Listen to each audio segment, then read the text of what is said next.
Hello students, IIT JEE maths academy में आपका स्वागत है। अगर आप इस चैनल पर नए होते हैं, चैनल को आप सब्सक्राइब करिए और साथ में जो बेल आइकन का बटन है उसको भी आप प्रेस कर दीजिए, ताकि जो भी कोई भी नई इन्फॉर्मेशन यहाँ पर मैं अपलोड करता हूँ तो आपको उसको नोटिफिकेशन मिलता रहे। ठीक है स्टूडेंट, और इस चैनल में आपको मिलेगा complete theory for JEE main and JEE advance, और साथ में जेईई मेन और जेईई एडवांस की जो प्रीवियस ईयर की प्रॉब्लम्स है उनका वीडियो सॉल्यूशंस भी आपको यहाँ पर मिलेगा। तो वीडियो को कंटिन्यू करते हैं। इस वीडियो में डिस्कस कर रहा हूँ चैप्टर फंक्शन का प्रॉब्लम, जो जेईई मेन में 2019 में 8 अप्रैल को शिफ्ट 1 में आया हुआ प्रॉब्लम है। प्रॉब्लम क्या है? If f x is equal to log of 1 minus x upon 1 plus x, where mod x कैसा है? 1 से छोटा है, then f of 2x upon 1 plus x square is equal to. तो ये वाला जो पार्ट है किसके इक्वल होगा? 4 ऑप्शंस दे रखे हैं और हमें करेक्ट ऑप्शंस फाइंड आउट करना है। Clear student? तो बहुत ही आसान सा प्रॉब्लम है, मतलब बहुत ही हल्का, मतलब बहुत ही आसान प्रॉब्लम है। अच्छा, इस प्रॉब्लम को आप सॉल्व कैसे करोगे? मैं आपको पहले यहाँ पे एक पॉइंट भी समझाता हूँ। मान लो एफ एक्स इक्वल टू कुछ भी, ऐसे कोई एक फंक्शन गिवन है, सपोज करो एक्स स्क्वायर प्लस 1 गिवन है, मान लेते हैं ना, और आपको एफ ऑफ 1 निकालना है। तो आप करते क्या? एक्स इक्वल टू आप 1 पुट कर दोगे तो ये आ जाएगा 1 स्क्वायर प्लस 1। मान लो आपको एफ ऑफ अल्फा निकालना है, तो आप क्या कराओगे? एक्स की जगह आप अल्फा पुट कर दोगे तो अल्फा स्क्वायर प्लस 1 हो जाएगा। सपोज आपको F of x plus 1 upon x आपको कैलकुलेट करना है, तो आप करते क्या हो? एक्स को आप इससे रिप्लेस कर दोगे, x plus 1 upon x replace कर दोगे हर जगह, और प्लस 1। आई थिंक आपको कंसेप्ट वाला पार्ट तो क्लियर हो गया ना। क्वेश्चन में क्या दे रखा है? एफ एक्स दे रखा है और मुझे क्या फाइंड आउट करना है? F of 2x upon 1 plus x square, ये फाइंड आउट करना है। इट मीन कि मैं क्या कराऊंगा? x को यहाँ पर रिप्लेस कर दूंगा इस वाले पार्ट से। जब आप रिप्लेस कराओगे तो हर जगह मुझे रिप्लेस करना पड़ेगा, तो इस साइड भी जब आप रिप्लेस कराओगे तो यहाँ बन जाएगा ये log of 1 minus 2x upon 1 plus x square, upon में कितना आ जाएगा? 1 प्लस 2x अपॉन आ जाएगा 1 प्लस एक्स स्क्वायर। ठीक है, मतलब जो टर्म हमें कैलकुलेट करना था वो हमारे पास यहाँ आ गया। अब बचता क्या है? सिर्फ और सिर्फ कैलकुलेशंस ना। अब इसको कैलकुलेशंस कर लेते हैं। लॉग तो यहाँ पर दे रखा है, ठीक है, आप इसका एलसीएम ले लोगे। जब इसका एलसीएम लोगे तो ये क्या बनेगा? 1 plus x square minus 2x upon में 1 प्लस एक्स स्क्वायर आ रहा होगा, जो यहाँ पे जो आप एलसीएम लोगे कट जाएगा। ठीक है, उसको हमें लिखने की बिल्कुल भी जरूरत नहीं है। और यहाँ पे कितना आ जाएगा? 1 प्लस एक्स स्क्वायर आ जाएगा प्लस 2x आ गया। ठीक है स्टूडेंट, अच्छा इस वाली टर्म को आप ध्यान से देखो। एक्चुअली लिखा क्या है? ये लिखा हुआ a square plus b square minus 2ab। It mean कि ये वाला पार्ट तो 1 माइनस एक्स का होल स्क्वायर लिखा हुआ है, और नीचे वाले पोर्शंस को आप देखोगे तो ये क्या लिखा हुआ है? 1 प्लस एक्स का होल स्क्वायर लिखा हुआ है। ठीक है स्टूडेंट, अब आप चाहो तो इस होल स्क्वायर को कंप्लीट पे अप्लाई कर सकते हैं। ठीक, तो मैं इसको ऐसे लिख सकता हूँ 1 minus x upon 1 plus x का होल स्क्वायर, ऐसे भी लिखा जा सकता है। अब आप लॉग की प्रॉपर्टी से 2 को यहाँ बाहर निकाल दोगे तो इसको आप क्या लिख दोगे? 2 times of log of 1 minus x upon में कितना आ जाएगा? 1 प्लस एक्स आ जाएगा। ठीक है स्टूडेंट, और इस वाले पॉइंट को आप ध्यान से देखो। एक्चुअली ये है क्या? ये तो एफ एक्स ही लिखा हुआ है जो यहाँ लिखा हुआ है। इट मीन कि कितना आ गया? 2 टाइम्स ऑफ एफ एक्स आ गया। ठीक है स्टूडेंट, तो कौन सा ऑप्शन अपना करेक्ट होगा? Option A is correct option. I hope student आपको ये प्रॉब्लम क्लियर है, और एक बहुत ही आसान सा प्रॉब्लम था। Okay students, thank you. Function का प्रॉब्लम जो जेईई मेन में आया हुआ है 2019 में 8 अप्रैल को शिफ्ट 2 का प्रॉब्लम है। ठीक है स्टूडेंट, तो प्रॉब्लम क्या है उसको देखते हैं। Let f x is equal to a power x. एक फंक्शन एफ एक्स दे रखा है वेयर ए कैसा है? ग्रेटर देन 0 है ना। Be written as f x is equal to f one x plus f two x. ठीक है, इस तरह से लिखा हुआ है। ठीक है, इसको हम लिख सकते हैं ना, वेयर एफ वन एक्स क्या है? Is an even function. F one x एक इवन फंक्शन है और f two x is an odd function. ठीक है, एफ टू एक्स क्या? ऑड फंक्शन है। देन आपसे पूछा हुआ है f one x plus y plus f one x minus y is equal to, तो किसके इक्वल होगा? तो 4 ऑप्शंस यहाँ पर दे रखे हैं। Clear student? तो अब देखो ये जो प्रॉब्लम है एक्चुअली क्या है, थोड़ा सा इसमें कंसेप्ट लग रहा है। जिन लोगों को कंसेप्ट मालूम है तो अच्छी बात है, जिन लोगों को कंसेप्ट नहीं पता है तो वो पहले कंसेप्ट सीख लें। और मैं एक बार ये भी कहूँगा कि जिन स्टूडेंट्स को मालूम है तो आप पहले इस प्रॉब्लम को अपने एंड पे आप ट्राई करिए। ठीक है स्टूडेंट ना, प्रॉब्लम को समझने से पहले मैं आपको एक कंसेप्ट सिखाता हूँ ना, तो पहले आप हम इसका कंसेप्ट सीखते हैं, लर्न कंसेप्ट। ठीक है, तो कंसेप्ट क्या रहेगा? मान लो कि अगर हमारे पास कोई फंक्शन एफ एक्स है, ठीक है, और वेयर जो एक्स है वो माइनस ए से लेके प्लस ए में वेरी कर रहा है। ठीक है, इन दिस इंटर, तो क्या जो कंसेप्ट रहता है, कंसेप्ट क्या रहता है कि any function f x can be written as a sum of even function and odd function। Means concept क्या कहता है कि अगर कोई भी फंक्शन एफ एक्स है, वेयर ये बात ध्यान रखना है आपको, एक्स कैसा होना चाहिए? माइनस ए से प्लस ए में होना चाहिए। ठीक है, अगर मान लो कि अगर इस तरह से, तो that can be written as a sum of even function and odd functions. ना इसका प्रूफ भी समझ लेते हैं ना। तो ठीक है, कैसे हम इसे लिख सकते हैं। मान लो कि एक फंक्शन एफ एक्स था, इसको आपने क्या किया, दो पार्ट में ब्रेक कर दिया। मान लो कि एक पार्ट एच एक्स आ गया और सेकंड पार्ट हमारे पास में क्या आ गया, जी एक्स आ गया। और इस तरह से हमने इसको दो पार्ट में ब्रेक कराया कि जो एच एक्स फंक्शन है वो तो इवन फंक्शन है और जी एक्स कैसा है, ऑड फंक्शन है। ठीक है स्टूडेंट, नाउ अब देखो मैंने क्या किया, यहाँ से F of minus x find out करते हैं। ठीक है, जब एफ ऑफ माइनस एक्स आप निकालोगे तो एक्स को इससे रिप्लेस कराओगे माइनस एक्स से। नाउ जी ऑफ ये क्या बन जाएगा, माइनस एक्स बन जाएगा। Now f of minus x that is equal to, और एच एक्स कैसा इवन फंक्शन है तो एच ऑफ माइनस एक्स हो जाएगा एच एक्स। जी एक्स कैसा है, ऑड फंक्शन है, तो इसको मैं लिख सकता हूँ minus times of g x लिख सकते हैं। ठीक है स्टूडेंट, मान लो कि this is equation first and this is equation second. Equation second लिखा हुआ है। अब हमने क्या किया, दोनों को ऐड कर देते हैं। तो फर्स्ट प्लस सेकंड आपने कैलकुलेट किया। फर्स्ट प्लस सेकंड जब आप कैलकुलेट करोगे तो जी एक्स से जी एक्स कैंसिल हो जाएगा, इधर तो बन जाएगा 2 टाइम्स ऑफ एच एक्स। ठीक है, और इधर कितना आ जाएगा, इधर आ जाएगा f x plus f of minus x, ये आ जाएगा। अब 2 से मैं डिवाइड कर देता हूँ, तो जो एच एक्स का वैल्यू है वो कितना आ गया, F x plus f of minus x upon में 2 आ गया। ठीक है स्टूडेंट, तो एच एक्स का जो वैल्यू आया वो ये आ गया। और अगर मान लो कि आपने फर्स्ट में से अगर मैं सेकंड को सब्ट्रैक्ट कर देता हूँ, तो सेकंड को जब आप सब्ट्रैक्ट कराओगे तो g x is equal to 2 times of g x बनेगा। ठीक है, चलो लिख देते हैं, 2 टाइम्स ऑफ जी एक्स इस साइड आ गया और यहाँ कितना आ जाएगा, ये आ जाएगा f x minus of minus times of f x आ गया। नाउ जी एक्स का वैल्यू कैलकुलेट करोगे तो जी एक्स का जब हमने वैल्यू कैलकुलेट किया तो ये आ गया F x minus of f of minus x upon में कितना आ जाएगा, 2 आ जाएगा। मीन्स अगर फंक्शन एफ एक्स का जो इवन पार्ट है, तो इसमें इवन पार्ट तो कितना आ गया, ये आ गया, इसी इवन पार्ट। क्लियर, और एफ एक्स फंक्शन का जो ऑड पार्ट है वो क्या आ रहा है, ये आ रहा है। मीन्स अगर आप चाहो तो जो एच एक्स एफ एक्स जो फंक्शन था इसको मैं क्या ले सकता हूँ, एच एक्स की आपने वैल्यू यहाँ पुट कर दी, f x plus f of minus x upon में 2 आ गया। और इसका जी एक्स का जब आप वैल्यू यहाँ पुट कराओगे तो वो कितना आ रहा है, f x minus of f of minus x upon में कितना आ जाएगा, 2 आ जाएगा। क्लियर स्टूडेंट, अच्छा देखो आप f x is equal to, ये इसके इक्वली लिखा हुआ ना, आप इसको ऐड कराओ, ऐड करने में बेस सेम है तो ये वाला पार्ट तो कट जाएगा, ऊपर बनेगा 2 times of f x upon में 2 आ गया, मतलब f x is equal to f x. Obvious बात है, बट ऑब्वियस है ना। तो अब हम ये कह सकते हैं कि एफ एक्स का जो इवन पार्ट आता है वो तो ये रहता है, और एफ एक्स का जो ऑड पार्ट है वो कौन सा आएगा, ये आएगा। ठीक है स्टूडेंट, इस कंसेप्ट को आप हमेशा याद रखिए।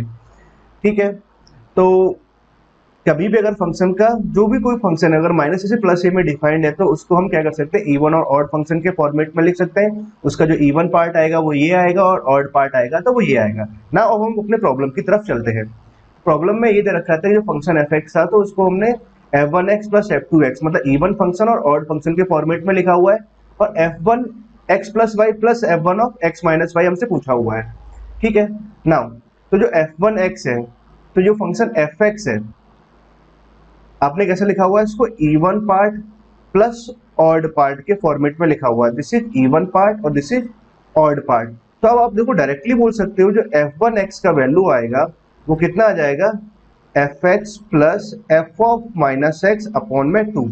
आई थिंक स्टूडेंट आपको अब ये वाला पॉइंट क्लियर है, क्योंकि अभी हमने सीखा था एफ एक्स का जो इवन पार्ट है वो ये आता है और ऑड पार्ट ये आता है।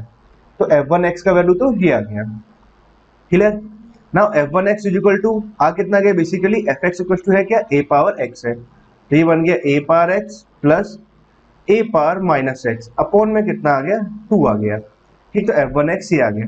हमसे पूछना चाह रहा है वो एफ वन में ही पूछना चाह रहा है ना, एफ टू यहाँ पर नहीं लिखा हुआ है ना। तो अब मुझे क्या करना है, f one of x plus y plus f one of x minus y, अब हम ये कैलकुलेट करते हैं। ठीक है, इसको जब आप कैलकुलेट कराओगे तो f one x plus y मुझे कैलकुलेट करना है, तो एक्स को मैं किससे रिप्लेस कराऊंगा, एक्स प्लस वाई से रिप्लेस कराऊंगा, तो ये तो बन जाएगा a power x plus y plus sign आएगा minus of x plus y upon में कितना आ गया, 2 आ गया। ये तो हमारे पास क्या आ गया, एफ वन एक्स आ गया ना प्लस साइन। अब आप क्या लिखोगे, f one of x minus y मुझे लिखना है, तो एक्स को मैं किससे रिप्लेस कराऊंगा, एक्स माइनस वाई से रिप्लेस कराऊंगा। ये तो बन जाएगा a power x minus y plus sign यहाँ पर रहेगा, और ये क्या बन जाएगा, minus times of x minus of y आ जाएगा अपॉन में कितना आ जाएगा, 2 आ जाएगा। क्लियर स्टूडेंट, तो यहाँ तक तो क्या हो गया, अपना जो कंसेप्ट था वो हमने लिख दिया। अब देखो जो हमें फाइंड आउट करना था वो हम यहाँ पहुंच गए। अब बाकी तो क्या बचता है, इसका कैलकुलेशन बचता है, मतलब एलसीएम वगैरह लेकर के इसको सिंप्लीफाई करा हुआ। अच्छा जब आप इसका एलसीएम लोगे तो इसका एलसीएम कितना आ जाएगा, 2 आ गया। ठीक है, अब यहाँ समझते हैं ना, ये वाला पार्ट तो क्या लिखा हुआ है, ए पावर एक्स लिखा हुआ है, इनटू आप इसको क्या लिख सकते हो, ए पावर वाई ऐसे लिख सकते हैं। ठीक नाउ उसके बाद में देखो इसको मैं क्या लिख सकता हूँ, ए पावर माइनस एक्स, और ये बन जाएगा ए पावर माइनस वाई। ठीक है, इस वाले पार्ट को देखो तो ए पावर एक्स यहाँ से आ रहा है और ये बन रहा है ए पावर माइनस वाई, ऐसा कुछ बन गया। इस वाले पार्ट को अगर देखें तो ये क्या बन रहा है, ए पावर एक्स इंटू में कितना आ जाएगा, जब आप सेपरेट कराओगे तो ये बन जाएगा ए पावर वाई आ जाएगा। ठीक है, इसको मैं ऐसे लिख सकता हूँ। ठीक है स्टूडेंट, यहाँ तक की बात तो मैं समझ में आ गई। अच्छा भाई यहाँ से समझते हैं हम आगे सिंप्लीफाई कैसे करें। तो ए पावर एक्स यहाँ पर लिखा हुआ और ए पावर एक्स यहाँ पर लिखा हुआ है। ठीक है, तो मैंने क्या किया, ए पावर एक्स को तो ले लिया कॉमन, ले सकते हैं, कहीं कोई दिक्कत वाली बात नहीं इन दोनों पार्ट में से। तो यहाँ तो क्या बन जाएगा, ए पावर वाई यहाँ बन गया, प्लस में कितना आ जाएगा, ए पावर माइनस वाई यहाँ पर आ गया। यहाँ तक की बात हमें समझ आती है स्टूडेंट, यहाँ पर माइनस है ना। तो अब हमने क्या किया, अब यहाँ से भी कॉमन लेते हैं। तो देखो जब यहाँ से कॉमन लोगे तो क्या कॉमन आ रहा है, ए पावर माइनस एक्स यहाँ से कॉमन आ गया। ए पावर माइनस एक्स जब यहाँ से कॉमन लोगे तो यहाँ क्या बचेगा, ए पावर माइनस वाई यहाँ बच गया, और माइनस साइन ऑफ यहाँ से कितना बच रहा है, ए पावर ऑफ वाई, सॉरी यहाँ प्लस है ना। ठीक, यहाँ तक आ गए अपना। अब क्या लिखा हुआ, अपॉन में कितना लिखा हुआ है, 2 लिखा हुआ है। अब आप ध्यान से देखो ओवरऑल से क्या आ रहा है, ये वाला पार्ट कॉमन आ रहा है। तो ये वाला पार्ट अगर कॉमन आ रहा है तो इट मीन कि मैं लिख सकता हूँ ए पावर वाई, और ए पावर माइनस वाई को तो हमने ले लिया कॉमन। ठीक है, तो अंदर ब्रैकेट में क्या बच गया, यहाँ से ए पावर एक्स बच गया और यहाँ से बच गया ए पावर माइनस एक्स आ गया, और अपॉन में कितना लिखा हुआ है, 2 लिखा हुआ है। यहाँ तक तो हमें कोई दिक्कत नहीं है स्टूडेंट। ठीक, अब एक काम ये करते हैं, इस वाले पोर्शन को हम लिख सकते हैं आसानी से। ठीक, तो इस वाले पार्ट को मैं क्या लिख सकता हूँ कि ये तो लिखा हुआ ए पावर वाई प्लस ए पावर माइनस वाई लिखा हुआ है। ठीक है, तो आप इसको जब आप कैलकुलेट कराओगे, एफ एक्स हमारे पास में कुछ ये लिखा हुआ है। अब देखो इसको आगे आप सिंप्लीफाई कैसे कराओगे, यहाँ पे लिखा हुआ ए पावर वाई प्लस ए पावर माइनस वाई लिखा हुआ है। तो डियर स्टूडेंट देखो यहाँ पे आप एफ वन एक्स देखो, एफ वन एक्स हमारे पास में क्या आ रहा था, ए पावर एक्स प्लस ए पावर माइनस एक्स अपॉन में 2 आ रहा है। अगर मैं एक्स को वाई से रिप्लेस कर दूं तो यहाँ बनेगा ए पावर वाई प्लस ए पावर माइनस वाई बनेगा। मतलब अगर आप चाहो तो इस वाले पार्ट को तो मैं क्या लिख सकता हूँ, this is equal to 2 times of f one y लिखा हुआ है। ठीक है, कहीं कोई प्रॉब्लम नहीं है। इस वाले पार्ट को आप देखो तो ये कितना लिखा हुआ है, 2 times of f one x लिखा हुआ है, और अपॉन में कितना लिखा हुआ है, 2 लिखा हुआ है। ठीक है, 2 से तो 2 कैंसिल हो गया, और फाइनली कितना आ गया, 2 times of f one x into कितना आ जाएगा, एफ वन वाई आ गया। क्लियर, तो कौन सा ऑप्शन करेक्ट होगा student, option D is correct option. Clear, I hope आपको ये प्रॉब्लम क्लियर है और प्रॉब्लम का जो कंसेप्ट था वो भी आपको क्लियर है ना। ठीक है, एक आसान प्रॉब्लम था, ज़्यादा डिफिकल्ट प्रॉब्लम नहीं है, जेई मेन के अकॉर्डिंग अच्छा प्रॉब्लम है। Okay students, thank you. Video में आपसे डिस्कस कर रहा हूँ चैप्टर फंक्शन का प्रॉब्लम, जो जेई मेन में 2019 में 9 अप्रैल को शिफ्ट 1 में आया हुआ प्रॉब्लम है। ठीक है स्टूडेंट, तो प्रॉब्लम क्या है उसको देखते हैं। लेट एक फंक्शन दे रखा है एफ ऑफ ए प्लस के वेयर के वेरीज 1 to 10। ठीक है, समेशन ऐसे इक्वल टू कितना गिवन है, 16 इंटू 2 पावर 10 माइनस 1। ठीक है, कंडीशन कुछ इस तरह से रखा है, where the function f satisfying condition f of x plus y is equal to f x into f of y. मतलब जो फंक्शन एफ एक्स है वो इस कंडीशन को सेटिस्फाई कर रहा है for all natural number x and y, and f of one का वैल्यू कितना गिवन है, 2 गिवन है, then the natural number a is, तो ए का वैल्यू क्या रहेगा ये हमसे पूछा हुआ है। क्लियर स्टूडेंट, तो पहले तो प्रॉब्लम को अपने एंड पे आप ट्राई करो, क्योंकि एक आसान प्रॉब्लम है। जिन लोगों को कंसेप्ट पता होगा वो फटाफट सॉल्व कर पाएंगे, जिनको नहीं मालूम होगा तो वो पहले कंसेप्ट को सीख लें और देन आप प्रॉब्लम को सॉल्व करना। ठीक है, अच्छा स्टूडेंट को इस प्रॉब्लम में आप एक बात समझो, क्या लिखा हुआ है, function F satisfy this condition. ठीक है, तो एक्चुअली क्या है कि जो मेन रोल है एक्चुअली वो इस कंडीशन का ही है, आपको हमेशा ध्यान रखना है। मैं आपको कुछ रिजल्ट लिख देता हूँ। मान लो कोई फंक्शन एफ एक्स है और वो इस कंडीशन को सेटिस्फाई कर रहा है, f of x plus y is equal to f x into f of y है। तो आप यहाँ से एक बात तो ये बोल सकते हैं, जो एफ एक्स रहेगा वो कितना रहेगा, ए पावर एक्स होगा। ठीक है, इस कंडीशन से मैं ये कह सकता हूँ। ठीक है, सिमिलरली ऐसे कुछ रिजल्ट्स होते हैं, जैसे मान लो फर्स्ट रिजल्ट ये है, और भी ऐसे कुछ रिजल्ट्स आते हैं, उनको मैं यहाँ लिख देता हूँ। मान लो अगर कभी भी f of x plus y is equal to कुछ इस तरह से गिवन है, f x plus f of y, then आप यहाँ से जब एफ एक्स का वैल्यू निकालोगे तो f x is equal to कितना आएगा, के टाइम्स ऑफ एक्स होगा। ठीक है, एक और रिजल्ट होता है, उस रिजल्ट को भी मैं लिख देता हूँ। अगर मान लो कि कोई फंक्शन एफ एक्स है और एफ कैसा एक पॉलिनोमियल है, ठीक है, पॉलिनोमियल है और सच दैट कि f of x plus one upon x is equal to कितना गिवन है, एफ एक्स इंटू, सॉरी इसे थोड़ा रफ कर देते हैं, क्या रिजल्ट है, अगर मान लो एक फंक्शन एफ जो था वो एक्स और पॉलिनोमियल है और अंडर द कंडीशन ये दे रखा है कि अगर f x plus f of one upon x is equal to कितना दे रखा है, f x into f of one upon x है। अगर कुछ इस तरह से गिवन है एफ एक्स हमारे, और यहाँ पर क्या ध्यान रखना है, एफ एक एक्स में पॉलिनोमियल है, इन दैट केस जो एफ एक्स होगा आप क्या अज्यूम करोगे, f x is equal to आएगा plus minus of x power n plus one. ठीक है स्टूडेंट, तो इन तीनों को आप एज ए फॉर्मूला, इसको एज ए रिजल्ट आप याद भी रखो। ठीक, अभी के हिसाब से हमें जो कंडीशन दे रखी है वो कौन सी कंडीशन दे रखी है, फर्स्ट कंडीशन दे रखी है। तो यहाँ से हम एक बात तो ये प्रेडिक्ट कर सकते हैं कि जो फंक्शन एफ एक्स होगा वो क्या रहेगा, ए पावर एक्स रहेगा। ठीक है, एक बात तो मुझे ये समझ में आ गई। ठीक है, आगे देखो ए को फाइंड आउट करने के लिए कंडीशन दे रखा है कि एफ ऑफ वन अगर मैं यहाँ से कैलकुलेट करता हूँ, एक्स इक्वल टू आपने वन पुट करा है तो ए पावर वन बन गया, और एफ ऑफ वन का वैल्यू कितना गिवन है, टू गिवन है। ठीक है, तो ए का वैल्यू कितना आ गया, टू आ गया। इट मीन की जो एफ एक्स है, एफ एक्स कितना आ जाएगा हमारे पास, टू पावर एक्स आ गया। ठीक है, एफ एक्स तो यहाँ तक ये कंप्लीट हो गया। ठीक है, हमने एफ एक्स फाइंड आउट कर लिया। अब क्वेश्चन में पूछा गया है कि एफ ऑफ ए प्लस के का हमें समेशन निकालना है, वेयर के कैसा है, 1 से लेकर 10 तक है और उसका वैल्यू इतना गिवन है ना। ठीक है, तो अब यहाँ से हम स्टार्ट करते हैं कि summation of f of A plus के। ठीक है, और के कैसे वेरी कर रहा है, 1 से लेकर के 10 तक वेरी कर रहा है ना। इस वाले पार्ट को मैं क्या लिख सकता हूँ, ऐसे लिख सकते हैं, समेशन तो हमने लिखा हुआ है के इज इक्वल टू 1 to 10 है। ठीक है, अब एफ एक्स हमारे पास में ये गिवन है, तो आप चाहो तो यहाँ से एफ ऑफ ए प्लस के निकाल सकते हैं। तो मैंने इसका वैल्यू यहाँ पुट करा दिया, तो ये कितना हो जाएगा, 2 पावर में आ जाएगा ए प्लस के आ जाएगा, कुछ ऐसा लिख सकते हो।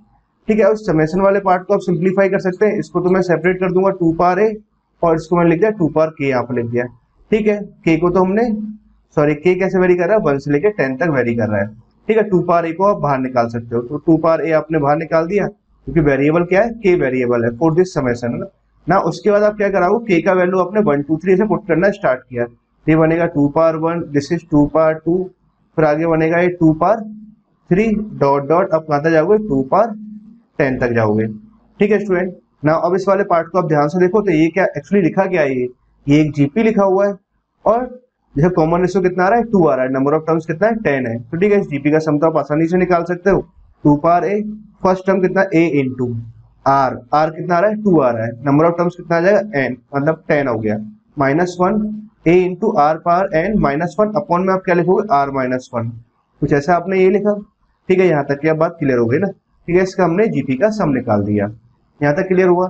2 माइनस 1 तो कितना हो जाएगा, 1 हो जाएगा, बेस सेम है तो पावर्स मल्टीप्लाई, और सॉरी पावर्स ऐड हो जाएंगे, तो ये तो बन जाएगा 2 पावर ए प्लस 1 आ गया ना। ये वाला पार्ट कितना आ जाएगा, 2 पावर 10 माइनस 1, इसको मैंने एज इट इज लिखा। अब स्टूडेंट देखो, इसका जो सम था वो कितना गिवन था, ये गिवन है, तो इसको तो मैं कुछ ऐसे लिख सकता हूँ, 16 इंटू 2 पावर 10 माइनस 1। ठीक, अब यहाँ से आप देखो ये वाला पार्ट तो कैंसिल हो जाएगा, 16 यहाँ पे बच गया, 16 को आप क्या लिख सकते हो, 2 पावर 4 लिख सकते हैं, बेस सेम है तो आप पावर्स को आप कंपेयर कराओगे, ए प्लस 1 इज इक्वल टू कितना आ जाएगा, 4, और यहाँ से जब आप ए का वैल्यू निकालोगे तो कितना आ जाएगा स्टूडेंट, 3 आ जाएगा। ठीक, तो हमें क्या निकालना था, natural number a is find out है, ए का वैल्यू फाइंड आउट करना था, तो कौन सा ऑप्शन हुआ, option b is correct option.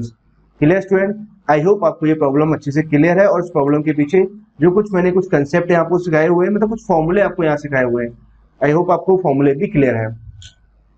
ठीक स्टूडेंट, ओके, थैंक यू, भी आपको यहाँ पर मिलेगा।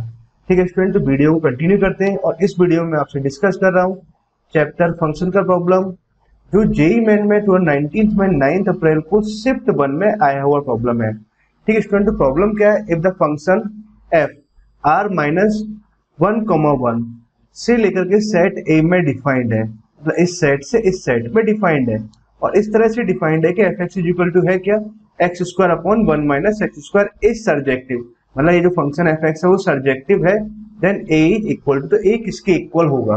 क्लियर स्टूडेंट, आई होप आपको प्रॉब्लम तो क्लियर है। अच्छा, इस प्रॉब्लम को पहले अपने एंड पे आप ट्राई करो and then see the solutions. Now इस प्रॉब्लम को मैं सॉल्व कर देता हूं अभी। अच्छा, पहली बात तो क्या है, फंक्शन एफ एक्स कैसा है, एफ एक्स इज सर्जेक्टिव। अच्छा, सर्जेक्टिव का दूसरा एक और नाम होता है ऑन टू, मतलब ये फंक्शन एफ एक्स क्या ऑन टू है। अच्छा, ऑन टू का मीनिंग क्या होता है, कोई फंक्शन ऑन टू कब होता है, अगर मान लो फंक्शन एफ अगर ए से बी में डिफाइंड है, ठीक है, तो फंक्शन इज ऑन टू, ठीक है, फंक्शन ऑन टू है, इट मीन कि क्या रहेगा, जो range of function f x है दैट इक्वल टू किसके इक्वल आ रहा है, वो कोडोमेन के इक्वल आएगा। और कोडोमेन क्या होता है, फंक्शन अगर ए से बी में डिफाइंड है, this is codomain. Clear student? तो आई थिंक आपको कंसेप्ट वाला पार्ट तो क्लियर हो गया। अब हमसे क्या पूछना चाह रहा है, सेट ए पूछना चाह रहा है, तो हम ये कह सकते हैं जो सेट ए है मतलब जो कोडोमेन है, फंक्शन कैसा है, सर्जेक्टिव मतलब ऑन टू फंक्शन है, तो ए इज इक्वल टू किसके इक्वल आ रहा होगा, range of function f x, ठीक है, फंक्शन एफ एक्स का जो रेंज है उसके इक्वल आएगा। अब अल्टीमेटली मुझे करना क्या है, इस फंक्शन एफ एक्स का रेंज निकालना है। अब बात यहाँ आ जाती है कि इस फंक्शन का हम रेंज कैसे निकालेंगे। तो डियर स्टूडेंट, ये वाला फंक्शन तो बहुत ही आसान सा है, इसका रेंज निकालना आसान बात है। अच्छा देखो कैसे निकालते हैं इसका रेंज। रेंज निकालने के क्या है, बहुत सारे तरीके होते हैं, मतलब वो डिपेंड करता है प्रॉब्लम के ऊपर, प्रॉब्लम किस कैटेगरी का है और किस तरह से हमें उसका रेंज फाइंड आउट करना चाहिए। रेंज के लिए आपको एक ब्रॉडली थोड़ी प्रैक्टिस करनी पड़ती है। जैसे इस वाले फंक्शन को देखते हैं, इसमें हर जगह एक्स स्क्वायर आ रहा है, तो मैंने क्या किया, इसका रेंज निकालने के लिए लेट इसको हमने वाई मान लिया, ठीक है, इसको हमने वाई एज्यूम कर लिया। अब इसको मैंने क्या, क्रॉस मल्टीप्लाई करते हैं, तो क्रॉस मल्टीप्लाई करोगे तो x square is equal to कितना आ जाएगा, y minus of x square into y आ जाएगा ना। अब आप यहाँ से एक काम ये कर सकते हैं, मैं एक्स स्क्वायर का वैल्यू निकाल सकता हूँ, एक्स स्क्वायर को इस साइड ले गए है ना, ठीक है, वो बाद में करते हैं। एलसीएम लिया, सॉरी कॉमन आपने ले लिया, तो 1 plus y that equal to कितना आ जाएगा, वाई आ गया ना। यहाँ से जब आप एक्स स्क्वायर का वैल्यू लिखोगे तो एक्स स्क्वायर का वैल्यू कितना आ गया, वाई अपॉन 1 प्लस वाई आ गया। क्लियर स्टूडेंट, यहाँ तक की बात भी हमें क्लियर है अच्छे से। अच्छा अब आपको देखो एक कंसेप्ट ये मालूम है कि सिंस जो एक्स स्क्वायर है वो कैसा होता है, जीरो के इक्वल होगा या जीरो से बड़ा होगा, ठीक है, तो इस वाले पार्ट को मैंने यहाँ पुट कर दिया, तो y upon y plus one, ये वाला पोर्शन कैसा हो जाएगा, greater than equal to zero आ गया। अब ये क्या लिखा हुआ है, एक इनक्वालिटी लिखा हुआ है, ठीक है, वाई में एक इनक्वालिटी लिखा हुआ है। इस इनक्वालिटी को जब आप सॉल्व कराओगे तो यहाँ से तो वाई का वैल्यू जीरो आया, यहाँ से वाई का वैल्यू -1 आया, ठीक है, प्रॉपर तरीके से सॉल्व करता हूँ। और अल्टरनेट आप प्लस माइनस प्लस साइन लगाते हैं, और इसका भी अपने आप में एक प्रॉपर तरीका होता है सीखने का, ठीक है। ग्रेटर देन जीरो मतलब ये वाला हिस्सा हमें चाहिए, ठीक है। अकॉर्डिंग दैट वाई कैसा होना चाहिए, -1 से छोटा होना चाहिए, या फिर वाई कैसा होना चाहिए, जीरो से बड़ा होना चाहिए। इक्वल टू है तो आप यहाँ इक्वल टू का साइन लगा देंगे, पर डिनोमिनेटर में इक्वल टू का साइन आएगा नहीं, ठीक है। तो हमारे पास क्या आ गया, वाई कैसा होना चाहिए, -1 से या तो इस साइड होना चाहिए, या फिर जीरो की क्या होना चाहिए, उस साइड होना चाहिए, ठीक है। ये बात हमें मालूम चल गई। तो अगर और दूसरे हमें क्या रेंज निकालना था, रेंज का मतलब क्या होता है, वाई का इंटरवल निकालना है, तो वाई का इंटरवल ही तो क्या आ गया, रेंज आ गया, ठीक। तो ये अपना आंसर आया। तो रेंज आप बोल सकते हो, रेंज कितना हो जाएगा, रेंज आ गया -∞ से -1 यूनियन 0 टू इन्फिनिटी, ठीक है स्टूडेंट, ये अपना आंसर आ गया। अब देखें तो ऑप्शंस के अकॉर्डिंग जैसे 0 टू इन्फिनिटी, ये रेंज का एक छोटा सा टुकड़ा है ना, ये नहीं लेंगे आप, ठीक है। r-1 ये वाला ऑप्शन भी नहीं हो पाएगा। अब ऑप्शन सी और डी में से कुछ इस तरह से ऑप्शन होना है। अब देखो इसको आप चाहो तो इस वाले पोर्शन को कैसे लिख सकते हो, टोटल वैसे आपने क्या किया, -∞ से लेकर के अप टू -1 तक के पोर्शन, जो पहले पोर्शन आता उसको आपने सब्ट्रैक्ट कर दिया, ठीक है, उसको हटा दिया, और जीरो के बाद वाला पोर्शन इसको हटा दिया आपने। तो देखो ध्यान समझो आप, है ना, -1 से पहले वाले पोर्शन को आप हटा रहे हो, तो -1 से पहले वाले पोर्शन को हटा रहे हो मतलब -1 बच गया, और यहाँ पर कैसा आना है, इसमें क्लोज आना है, ठीक है। और ये कह रहा है 0 टू इन्फिनिटी तक का सारा पोर्शन होना चाहिए, मतलब जस्ट स्लाइटली जीरो से थोड़ा पहले जा रहे हो, उतने वाले पोर्शन को मैं हटा देता हूँ, ठीक है। तो यहाँ तो ओपन ब्रैकेट हो जाएगा, और मुझे क्या चाहिए, -1 से जस्ट थोड़ा सा पहले वाला पोर्शन चाहिए, मतलब -1 क्या रहेगा अपना, इस वाले पार्ट में इंक्लूड हो जाएगा। तो इस वाले पार्ट को आप चाहो तो ऐसे भी लिख सकते हो, और दिस इज फाइनल आंसर ना। तो रेंज कितना आ गया, ये इसका रेंज आ गया। तो देखते हैं कौन सा ऑप्शन करेक्ट हो रहा है, option D is correct option. Clear student, I hope आपको ये प्रॉब्लम अच्छे से क्लियर हुई होगी, ठीक है। जिनको थोड़ी बहुत भी दिक्कत है तो प्रॉब्लम को एक बार फिर से देखो, गारंटेड आपको ये प्रॉब्लम अच्छे से बन जाएगा और सॉल्व हो जाएगा। Okay student, thank you. ठीक है स्टूडेंट, तो वीडियो को हम कंटिन्यू करते हैं। इस वीडियो में आपसे डिस्कस कर रहा हूँ चैप्टर फंक्शन का प्रॉब्लम, और ये जो प्रॉब्लम है वो जेईई में 19th में 9 अप्रैल को शिफ्ट 2 में आया हुआ प्रॉब्लम है। और प्रॉब्लम है क्या, the domain of the definition of the function f x, मतलब एक फंक्शन एफ एक्स दे रखा है, उसका मुझे डोमेन निकालना है। मतलब ये तो बहुत ही आसान सी बात रहती है, डोमेन निकालना तो आप बहुत ज्यादा सीखते भी हैं, ठीक है। चलो ठीक है, तो प्रॉब्लम को सॉल्व कर देते हैं फटाफट से ना। तो फंक्शन का डोमेन निकालना है। अच्छा बात ये थी कि डोमेन होता क्या है, डोमेन क्या होता है, एक्स की वैल्यूज होती हैं in terms of x function है, तो डोमेन क्या रहता है, एक्स की वैल्यू जहां पर फंक्शन हमारे पास डिफाइन हो सके। ठीक है, तब आप क्या कराओगे फॉर डोमेन। तो डोमेन के लिए हम क्या कंडीशन लिखेंगे, वो वन अपॉन समथिंग को डिफाइन होना है। इट मीन कि डिनोमिनेटर वाला पोर्शन तो जीरो नहीं हो सकता, क्योंकि डिनोमिनेटर वाला पार्ट अगर जीरो हो जाएगा फंक्शन डिफाइन ही नहीं हो पाएगा। दूसरा, अगर लॉग को डिफाइन होना है, लॉग को डिफाइन होने के लिए कंडीशन क्या रहती है स्टूडेंट, कि लॉग के अंदर जो क्वांटिटी है वो कैसे होना चाहिए, must be greater than zero होना चाहिए। मतलब ये भी होना चाहिए एंड ये भी होना चाहिए, दोनों ही होल्ड होने चाहिए, तभी तो क्या रहेगा, ये ओवरऑल फंक्शन डिफाइन हो पाएगा। ठीक, तो आई थिंक आपको डोमेन वाले पार्ट की जो कंडीशंस है वो क्लियर हो गई ना। अब इन कंडीशंस को हम सेपरेटली सॉल्व कर लेते हैं। इसको जब आप सॉल्व कराओगे तो एक्स का वैल्यू कितना आ जाएगा, प्लस माइनस ऑफ 2 आ जाएगा, और बीच में क्या लिखा हुआ, नॉट इक्वल टू, मतलब एक्स का वैल्यू प्लस माइनस 2 नहीं हो सकता, बाकी इसके अलावा सारी वैल्यूज हो सकती है। ठीक है ना, अब इस इनक्वालिटी को सॉल्व करते हैं। इनक्वालिटी को जब आप सॉल्व कराओगे, पहले तो यहाँ से एक्स आपने कॉमन लिया, x square minus one greater than zero आ गया। ठीक है, इसको इनक्वालिटी क्या, इसके आप फैक्टर करोगे तो ये बनेगा x plus one into x minus one greater than zero. ठीक है, इसके फैक्टर से यहाँ पर आ गए ना। ना उसके बाद क्या करा होगा, बस इनक्वालिटी को जब सॉल्व करते हो तो आप हर एक ब्रैकेट को जीरो पुट करते हो। जैसे आपने हर एक ब्रैकेट को जीरो पुट किया तो यहाँ से एक्स का वैल्यू जीरो आ गया। ठीक है, इसको पुट किया तो एक्स का वैल्यू माइनस वन आया। अब नंबर लाइन में पुट करा होगा, सभी वैल्यूज को इंक्रीजिंग ऑर्डर में पुट करेंगे ना। यहाँ से एक्स का वैल्यू कितना है, वन आया, मतलब इन तीन ही वैल्यूज को आपको पुट करना है नंबर लाइन पर, वो भी इंक्रीजिंग ऑर्डर में। ठीक है, अब क्या है, आगे एक प्लस साइन है और हर जगह कोफिशिएंट ऑफ एक्स पॉजिटिव है, मतलब आप प्लस से स्टार्ट कराओगे। क्लियर, उसके बाद कहीं पर भी इवन पावर नहीं दे रखा है तो अल्टरनेट क्या आना, प्लस माइनस आता जाएगा, मतलब प्लस के बाद माइनस आएगा, फिर माइनस के बाद प्लस आएगा और प्लस के बाद में माइनस आ जाएगा। ठीक है स्टूडेंट, हमें क्या चाहिए, ये वाला पार्ट ग्रेटर देन जीरो होना चाहिए। कहाँ कहाँ जीरो हो रहा है, एक तो इस इंटरवल में जीरो हो रहा है और एक इस वाले हिस्से में भी ग्रेटर देन जीरो हो रहा है। इसका मतलब क्या है कि अगर एक्स अगर माइनस वन से लेकर के अगर जीरो के बीच में हो सकता है, या फिर एक्स क्या हो सकता है, वन से लेकर के अप टू इन्फिनिटी के बीच में हो सकता है। क्लियर बात, ठीक है। अच्छा देखो, मैंने यहाँ पे इस इनक्वालिटी को सॉल्व किया हुआ है, तो जिन स्टूडेंट्स को अगर इनक्वालिटी सॉल्व करना नहीं आता है ना, तो उनके लिए ये वाला प्रॉब्लम क्या हो जाएगा, टफ हो जाएगा, जबकि ये प्रॉब्लम बहुत ज्यादा आसान प्रॉब्लम है। ठीक है स्टूडेंट, आई थिंक आपको ये बात तो क्लियर हो गई।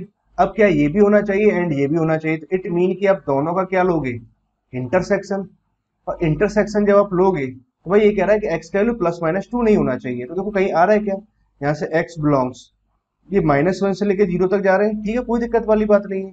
यहाँ पे देखो तो वन से लेके इन्फिनिटी तक जा रहा है, मतलब यहाँ पे टू आ रहा है, मतलब टू नहीं होना चाहिए। तो अब आप क्या कर सकते हो, इस वाले पार्ट को आप ब्रेक कर सकते हो, भाई वन से लेके आप टू तक क्या हुआ, और यूनियन टू से लेके इन्फिनिटी तक, अब हमने इस तरह से ब्रेक कर दिया, टू हट गया, अब देखो टू कहीं पर भी नहीं आ रहा।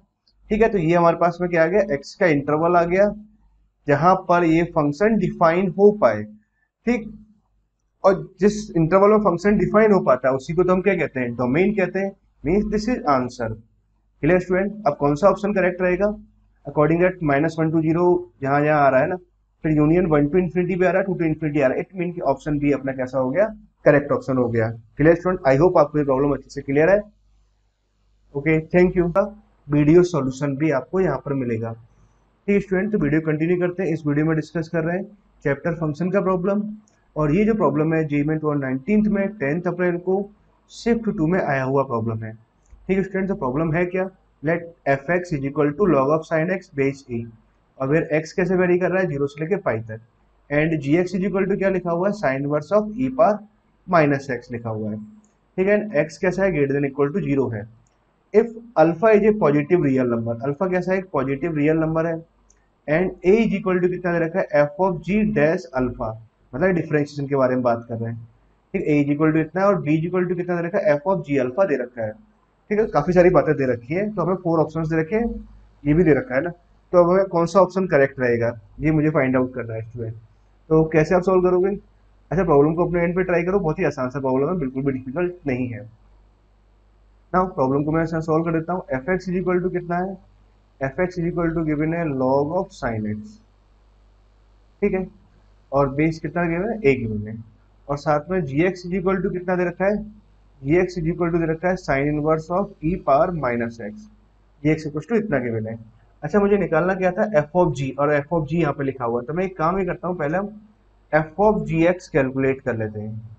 एफ ऑफ जी एक्स क्या रहेगा, एफ ऑफ जी एक्स, इसको हम ऐसे लिख सकते हैं, एफ ऑफ जी एक्स आपको निकालना, मतलब एक्स को मैं कैसे रिप्लेस कर दूं, जी एक्स रिप्लेस कर दूं, तो आप यहाँ भी कराओगे, तो ठीक है, तो ये आता जाएगा, ये आ जाएगा log of sine of g x आ गया। ठीक है, तो यहाँ तक की बात हमें समझ में आती है। अब जब जी एक्स का वैल्यू कितना दे रखा है, ई पावर दे रखा है, तो ये तो आ गया log of sine inverse e power minus x. ठीक है, यहाँ तक आ गया। अब बात ये आती है कि sine of sine inverse e power minus x, तो इसका क्या फॉर्मूला होता है, हमें मालूम है कि sine of sine inverse x, इसका वैल्यू कितना आता है, एक्स आता है। और एक कब आता है, जब एक्स कहाँ से कहाँ लाई कर रहा होता है, -π/2 से +π/2 में लाई करे। ठीक है, तो देखो ई पावर माइनस एक्स लिखा हुआ है और एक्स उसने बोल रखा है कैसा है, ग्रेटर देन जीरो है, मतलब ई पावर एक्स का है और ई पावर माइनस एक्स का आप ग्राफ बनाओगे, ये कुछ ऐसे आएगा। एक्स जब जीरो से बड़ा है, इन दैट केस इतना सा ग्राफ हुआ। जो ई पावर माइनस एक्स है, एक्चुअली ये वाला पार्ट कहाँ वेरी कर रहा है, जीरो से लेकर के, जीरो तो होगा नहीं, जीरो से बड़ा रहेगा और वन के means x is greater than equal to zero, और कहाँ तक रहेगा, वन तक जा सकता है, मतलब इतना सा पोर्शन, ये इसका रेंज आया। ई पावर माइनस, जब एक्स जीरो से बड़ा है तो ई पावर माइनस एक्स कहाँ से कहाँ वेरी कर सकता है, जीरो से लेकर वन तक वेरी कर सकता है। ठीक है, तो जीरो से लेकर वन क्या आ रहा है, -π/2 से +π/2 में आ रहा है। इट मीन कि आप चाहो तो इस वाले पार्ट को तो मैं क्या लिख सकता हूँ, log of e power minus x लिख सकते हैं। और यहाँ से आप लॉग वाली प्रॉपर्टी जब लगाओगे तो इसको मैं क्या लिख दूंगा, माइनस एक्स लिख दूंगा। तो एफ ऑफ जी एक्स का जो वैल्यू आया है, इसलिए कितना आ गया, माइनस एक्स आ गया। ठीक, यहाँ तक की बात समझ में आती है अच्छे से। इस फॉर्मूले को आप अच्छे से याद रखना है स्टूडेंट। एक और फॉर्मूला हमने यहाँ पे लगाया, दो फॉर्मूले यहाँ पे लग चुके हैं। अब क्या दे रखा है, f of g alpha given है, तो मैंने क्या किया, एक्स को अल्फा से रिप्लेस कर दिया। ये कितना आ गया, माइनस अल्फा आ गया। एफ ऑफ जी अल्फा का वैल्यू कितना गिवन है, बी गिवन है। तो मैं एक बात तो ये कह सकता हूँ कि बी इज इक्वल टू कितना आ गया, माइनस अल्फा आ गया। ठीक, यहाँ तक की बात हमें समझ में आती है। आगे उसने क्या दे रखा है कि एफ ऑफ जी डैश, मतलब इस फंक्शन को मैं डिफरेंशिएट करता हूँ, तो डिफरेंशिएट आप कराओगे तो एफ ऑफ जी एक्स, इसको जब डिफरेंशिएट कराओगे तो कितना आ जाएगा, इसका डिफरेंशियल -1 आ जाएगा। अच्छा, जब इसमें x इक्वल टू, जब आप अल्फा पुट कराओगे तो x equal to alpha put करने पर इसकी वैल्यू कितनी आ जाएगी, अगेन -1 आएगी। मीन्स -1 आ गया। और इसका जो वैल्यू है वो कितना दे रखा है, f of g dash alpha कितना गिवन है, ए गिवन है। इट मीन कि ए इज इक्वल टू तो कितना आ गया, -1 आ गया, मतलब ए का वैल्यू आ गया -1 और बी का वैल्यू आ गया माइनस अल्फा आ गया। ठीक, अरे चारों ऑप्शन जो दे रखे हैं तो उनमें अगर आप देखो तो अभी तक तो कुछ समझ में नहीं आता कि आगे क्या करना चाहिए। ठीक है, तो एक काम आप ये कर लेते हैं कि सभी ऑप्शंस को हम वेरीफाई करा के देख लेते हैं कि ऑप्शन ए को हमने चेक किया, ऑप्शन ए को चेक करते हैं, ए और बी की वैल्यूज को पुट करते हैं। तो ए का वैल्यू कितना आ रहा है, -1 आ रहा है, तो अपने यहाँ पुट कराया तो ये तो बन गया माइनस अल्फा स्क्वायर। ठीक है, बी का वैल्यू कितना आ रहा है, माइनस अल्फा आ रहा है। अच्छा, माइनस अल्फा जब आप बी का वैल्यू पुट कराओगे माइनस आने से कितना बन जाएगा, प्लस अल्फा स्क्वायर बन जाएगा। ठीक है, ए का वैल्यू कितना आ रहा है, -1 आया, -1 जब आप यहाँ पुट कराओगे तो इट बिकम +1, और इक्वल टू कितना लिखा हुआ, 1 लिखा हुआ, मतलब अल्फा स्क्वायर से अल्फा स्क्वायर कैंसिल हो गया और 1 इक्वल टू 1 आ गया। मतलब ए और बी की जो वैल्यू आ रही है वो इस कंडीशन को सेटिस्फाई कर रही है। इट मीन कि तो पहला ऑप्शन ही कैसा हो गया, करेक्ट ऑप्शन हो गया। क्लियर स्टूडेंट, तो कौन सा ऑप्शन करेक्ट हुआ, फर्स्ट ऑप्शन, क्योंकि सिंगल करेक्ट है तो आगे जाके आपको चेक करने की जरूरत नहीं है। अगर मान लो ये सेटिस्फाई नहीं कर रहा होता फिर आपको ऑप्शन बी चेक करना पड़ता, देन ऑप्शन सी और देन ऑप्शन डी। कोई ना कोई सा एक ऐसा ऑप्शन होता है जो उसको सेटिस्फाई कर रहा होता, ठीक है, वही अपना आंसर हो जाता। क्लियर स्टूडेंट, आई होप आपको ये बात क्लियर है। अच्छा, ये प्रॉब्लम भी क्लियर है अच्छे से। ठीक, ओके, थैंक यू। वीडियो को मैं डिस्कस करता हूँ। इस वीडियो में डिस्कस करेंगे हम चैप्टर फंक्शन का प्रॉब्लम, और ये जो प्रॉब्लम है वो JEE 2019 में 12 अप्रैल को शिफ्ट 1 में आया हुआ प्रॉब्लम है। ठीक स्टूडेंट, तो प्रॉब्लम है क्या, four x belongs to real number, x क्या रियल नंबर को बिलोंग कर रहा है और ग्रेटेस्ट इंटीजर ऑफ एक्स को डिनोट कर रहा है ना। ठीक है, सम ऑफ दिस सीरीज, मुझे इस सीरीज का सम फाइंड आउट करना है। ठीक है स्टूडेंट, अब देखो इस प्रॉब्लम को जब आपको सॉल्व करना रहेगा तो उसको सॉल्व करने के आपके पास दो तरीके हो सकते हैं। पहला तरीका तो ये हो सकता है कि आप हर एक नंबर का ग्रेटेस्ट इंटीजर आप कैलकुलेट कर लो। जैसे -1/3 है, इसे ग्रेटेस्ट इंटीजर कितना आ जाएगा, -1 आ जाएगा। इसको जब आप कैलकुलेट करोगे तो ये क्या नंबर जो लिखा हुआ है वो कैसा, -1 और 0 के बीच का एक नंबर है। ठीक है, तो इससे ग्रेटेस्ट इंटीजर भी कितना आ जाएगा, -1 आ जाएगा। ठीक है, तो आप यहाँ पे जैसे इसका भी -1 आएगा तो आप ये कैलकुलेट करोगे कहाँ तक -1 आ रहा है, और जैसे ही नंबर -1 और -2 के बीच में मूव करेगा तो तब ग्रेटेस्ट इंटीजर कितना आने लग जाएगा, -2 आने लग जाएगा। ठीक है, एक तरीका तो आपके पास ये हो गया कि आप ये आइडेंटिफाई कर लो कहाँ तक नंबर -1 और 0 के बीच में रह रहा है और कहाँ पर नंबर -1 और -2 के बीच में रह रहा है। ठीक है, ये एक तरीका ये हो गया।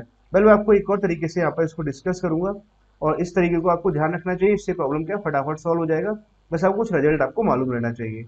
एक रिजल्ट तो ये रहता है student, greatest integer of x, greatest integer of 1/(x) x plus one upon n, x plus two by n dot dot, और x plus n minus one upon N.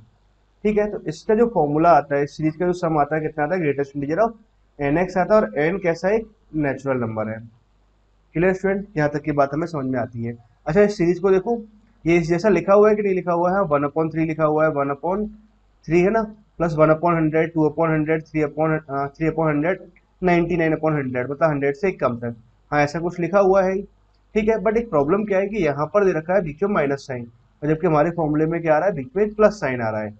It mean कि इसको मुझे क्या है, थोड़ा और सिंप्लीफाई करना पड़ेगा ताकि इसमें ये कन्वर्ट हो जाए। तो इसके लिए मुझे एक और फॉर्मूला मालूम है कि क्या फॉर्मूला होता है, greatest integer of x plus greatest integer of minus x. अगर आप इसका वैल्यू कैलकुलेट करो तो इसका वैल्यू क्या आता है, इट डिपेंड्स ऑन एक्स, ये एक्स पे डिपेंड करेगा। मतलब जो एक्स है वो कैसा है, एक्स इंटीजर है या फिर नॉन इंटीजर। अगर इंटीजर हुआ तो इसकी वैल्यू जीरो होगी। अगर मान लो कि एक्स अगर इंटीजर नहीं हुआ, इन दैट केस इसकी वैल्यू कितनी होगी, माइनस वन होगी। क्लियर आपको ये बात? ठीक है, आप चाहो तो एग्जांपल से भी समझ सकते हो। मान लो कि एक्स का वैल्यू मैंने 4.5 ले लिया, तो 4.5 को जब आप यहाँ पुट कराओगे, ग्रेटेस्ट इंटीजर 4 आएगा, और यहाँ जब पुट कराएंगे ग्रेटेस्ट इंटीजर कितना आ जाएगा, माइनस फाइव आ जाएगा, और इसका जो सम है वो कितना आ गया, माइनस वन आ गया। Clear now? अच्छा, अब आपको एक बात तो मालूम चल गया कि greatest integer of minus x अगर मुझे लिखना होगा तो मैं क्या लिख सकता हूँ, minus one, this is equal to this लिखा हुआ है, तो इस वाले पार्ट को आप इधर भेज सकते हो, और this is minus greatest integer of x, ऐसा आप लिख सकते हो। ठीक है, और ये वाला रिजल्ट आता क्या हुआ, जब एक्स इंटीजर नहीं है। क्लियर? एक्स जब इंटीजर नहीं है सॉरी। ना अब मैं एक काम ही करता हूँ, इस वाले पार्ट को सिंप्लीफाई करते हैं। ठीक है, तो ये क्या लिखा हुआ है, माइनस वन अपॉन थ्री का ग्रेटेस्ट इंटीजर लिखा हुआ है, तो एक्स इक्वल टू आपने वन अपॉन थ्री पुट कराया, तो आप ये लिख सकते हो जो पहला वाला पार्ट है, ठीक है, इसको मैं लिख सकता हूँ minus one minus one upon three का greatest integer by using this formula. ठीक है, नाउ प्लस साइन। अगले वाले पार्ट को मैं क्या लिख सकता हूँ, greatest integer of minus this, मुझे फाइंड आउट करना है, तो कितना आएगा, minus one minus greatest integer of x. Greatest integer of x का मतलब क्या हुआ, one upon three plus one upon hundred. ठीक है, ये आ गया ना। उसके बाद आप लिखोगे प्लस साइन। फिर अगले वाले टर्म को आप देखें तो ये क्या, greatest integer of minus x लिखा हुआ है, इसका वैल्यू भी आप क्या लिख सकते हो, minus one minus greatest integer of x. X कितना लिखा हुआ है, one upon three plus two by hundred यहाँ लिखा हुआ है। ठीक है स्टूडेंट, आई होप आपको ये फॉर्मूला क्लियर है यहाँ तक। तो अब अगले वाले लास्ट वाले पार्ट को मैं लिख सकता हूँ minus one minus greatest integer of x. Greatest integer of x कितना आ गया, वन अपॉन थ्री, 99 अपॉन में कितना आ जाएगा, 100 है ना। यहाँ तक हमने लिख दिया और ब्रैकेट ऐसे अप्लाई कर देते हैं। ठीक है, यहाँ तक का पॉइंट तो आपको क्लियर है ना। अब आगे समझते हैं। अब देखो minus one minus one minus one minus one हर जगह आ रहा है, तो कितने सारे ब्रैकेट्स लिखे हुए हैं, माइनस वन से लेके गए तो 99, 99 ब्रैकेट ये आ गया और एक ब्रैकेट ये आ गया, मतलब माइनस हंड्रेड तो यहाँ से आ गया। ठीक, इस वाले पार्ट में कहीं कोई प्रॉब्लम नहीं है आपको। फिर हमने यहाँ पे minus greatest integer of one upon three लिखा हुआ, माइनस ग्रेटेस्ट नहीं समथिंग ऐसे लिखा हुआ है, माइनस साइन मैंने सबसे कॉमन ले लिया, तो अंदर क्या आ गया, ब्रैकेट में बचा greatest integer of one upon three, greatest integer of one upon three plus one upon hundred आ जाएगा। ठीक है, greatest integer of one upon three plus two by hundred आप लिखोगे। ठीक है, डॉट डॉट डॉट, अब फिर आप लास्ट में ये वाला टर्म लिख दोगे ना, one upon three plus 99 upon में हंड्रेड है यहाँ लिख देंगे। यहाँ तक की बात क्लियर है स्टूडेंट? ठीक, कोई प्रॉब्लम नहीं। माइनस हंड्रेड तो यहाँ लिखा हुआ है ही, माइनस साइन। अब ये क्या लिखा हुआ, greatest integer of one upon three. देखो यहाँ पे एक्स की value one upon three put कराओ, greatest integer of x plus greatest integer of x plus one upon n plus greatest integer x plus two upon n, है ना, ऐसे कुछ लिखा हुआ है। अच्छा, इस वाली सीरीज का आप सम जब निकालोगे तो इसका सम तो कितना आता है, greatest integer of n x, n का वैल्यू तो कितना आ रहा है, हंड्रेड आ गया, और एक्स का वैल्यू कितना आ रहा है, वन अपॉन थ्री आ रहा है। ठीक है, तो वन अपॉन थ्री आपने यहाँ लिख दिया ना। थ्री से जब इसको कैंसिल कराओगे तो ये तो हो जाएगा 33 टाइम्स समथिंग कुछ यहाँ पर आएगा, तो इसके ग्रेटेस्ट इंटीजर कितना आ जाएगा, माइनस 33 आ गया। तो we can write 100 minus 33, mean that equal to कितना आ जाएगा, माइनस 133 हो जाएगा। तो डियर स्टूडेंट, कौन सा ऑप्शन करेक्ट हुआ, option c correct option. I hope आपको ये प्रॉब्लम समझ आ गया होगा ना, एक ठीक ठीक प्रॉब्लम है। ठीक है, जेईई मेन के हिसाब से अच्छी प्रॉब्लम। वीडियो में आपसे डिस्कस कर रहा हूँ चैप्टर फंक्शन का प्रॉब्लम, जो जेईई मेन में तो 19th में 12 अप्रैल को शिफ्ट वन में आया हुआ प्रॉब्लम है। ठीक है स्टूडेंट, तो प्रॉब्लम क्या है, 4x बिलोंग्स 0,3/2, मतलब x कहाँ बिलोंग कर रहा है, इन दिस इंटरवल बिलोंग कर रहा है। F x is equal to कितना दे रखा है, रूट एक्स दे रखा है, जी एक्स दे रखा है 10x, and h x equal to कितना है 1 minus x square upon 1 plus x square है। If phi of x is equal to कितना दे रखा है, h ऑफ एक्स दे रखा है, मतलब फाई एक्स एक फंक्शन दे रखा है। आपसे पूछा हुआ phi of pi upon 3 is equal to, तो ये किसके इक्वल आएगा। Clear student. अच्छा, आपको अब ये फाइंड आउट करना है, तो ये बहुत ही आसान सा प्रॉब्लम है, कहीं पर भी इसमें कोई डिफिकल्टी नहीं है। कैसे, फाई एक्स आपको लिखना है, तो फाई एक्स क्या है, h of f of g of, ऐसे कुछ लिखा हुआ है। इस वाले पार्ट को आप चाहो तो ऐसे लिख सकते हैं, h of f of g x, कुछ ऐसे लिख सकते हैं। ठीक है, इसका सेम ही मीनिंग यही होता है। नाउ अब इसको मुझे कैलकुलेट करना है, इसको हम कैलकुलेट कर सकते हैं, एफ ऑफ जी एक्स निकालते हैं। एफ एक्स ये है और जी एक्स यहाँ पर है, तो एक्स को मैं किससे रिप्लेस कर देता हूँ, जी एक्स से रिप्लेस कर दोगे, तो आप यहाँ पर भी एक्स को जी एक्स से रिप्लेस कराओगे। ठीक है, तो ये तो कितना आ जाएगा, रूट जी एक्स आ गया, और जी एक्स का वैल्यू कितना आ रहा है, 10x आ रहा है, तो यहाँ पुट कर दिया। तो अब ये फाइनली हमारे पास क्या बन गया, ये बन जाएगा अंडर रूट ऑफ 10x। ठीक है, एफ ऑफ जी एक्स का वैल्यू कितना आ रहा है, अंडर रूट ऑफ 10x आ गया ना। उसके बाद मुझे h of under root of 10x निकालना है, एच एक्स दे रखा है, तो एक काम ये करते हैं, एक्स को मैं किससे रिप्लेस कर दूंगा, अंडर रूट ऑफ 10x से रिप्लेस कर दोगे। जब अंडर रूट ऑफ 10x से रिप्लेस कराओगे तो ये क्या बन जाएगा, 1 माइनस 10x अपॉन में कितना आ गया, 1 प्लस 10x आ गया। क्लियर स्टूडेंट, यहाँ तक की बात भी समझ में आती है अच्छे से। अब चाहो तो आप प्रॉब्लम को यहीं पर ही सॉल्व कर सकते हो, या फिर चाहो तो उसको आगे और सिंप्लीफाई कर सकते हैं। कैसे, इस वन को आप चाहो तो लिख सकते हैं 10 of pi/4, इस वन को तो मैंने 10 pi/4 लिख दिया, और यहाँ पे एक इंटू वन कर देते हैं, और इस वन को मैं लिख देता हूँ 10 pi/4, यहाँ लिख दिया हमने। ठीक है, अब ध्यान से देखो तो क्या लिखा हुआ है, 10a-10b अपॉन 1 प्लस 10a-10b लिखा हुआ है। इट मीन कि इस वाले पार्ट को मैं कितना लिख सकता हूँ, 10 ऑफ a माइनस बी का फॉर्मूला, जो क्या बन जाएगा 10 ऑफ pi/4 माइनस एक्स आ गया। ठीक है, तो five x is equal to इतना आ जाएगा ना। मुझे कैलकुलेट क्या करना है, five of pi upon 3 calculate करना है। तो फाइव ऑफ पाई अपॉन 3 जब कैलकुलेट कराओगे तो ये क्या आ जाएगा, 10 of pi/4 minus x is equal to हम पुट कर देंगे पाई अपॉन 3। ठीक है, यहाँ तक की बात भी हमें समझ में आती है। अब देखो इसका जब आप एलसीएम लोगे तो ये तो बनेगा 3 पाई माइनस 4 पाई, तो इट मीन कि ऊपर तो कितना आ गया, माइनस पाई आ गया, अपॉन में कितना आ जाएगा, 12 आ गया। ठीक है, यहाँ तक का पार्ट एकदम हमें क्लियर है। अब बात ये है कि इसका जो वैल्यू आ रहा है कितना आ रहा है, माइनस टाइम्स ऑफ 10 पाई/12 आ रहा है। ठीक है, ऑप्शन में क्या है, प्लस वाला दे रखा है, तो इट मीन कि मुझे क्या करना चाहिए, इसको आगे और सिंप्लीफाई कर लेना चाहिए। ठीक है, तो इस वाले पार्ट को आप चाहो तो देखो, इसको मैं ऐसे लिख सकता हूँ, ये तो जो लिखा हुआ है -10 of pi/12 लिखा हुआ है। अगर मैं चाहूँ तो इस वाले पार्ट को लिख सकता हूँ पाई माइनस ऑफ pi/12। ठीक है, इसको देखो क्या लिखा हुआ है, 10 of pi minus theta, second quadrant में 10 कैसे हो जाएगा, नेगेटिव हो जाएगा। नाउ इसको जब आप सिंप्लीफाई कराओगे तो इट बिकम 10 11 पाई/12 आ जाएगा। क्लियर स्टूडेंट, तो 10 11 पाई/12, तो देखा जाए तो कौन सा ऑप्शन करेक्ट रहेगा, option c is correct option. Clear student, I hope आपको ये प्रॉब्लम क्लियर है, और एक बहुत ही आसान सा प्रॉब्लम था। Okay students, thank you.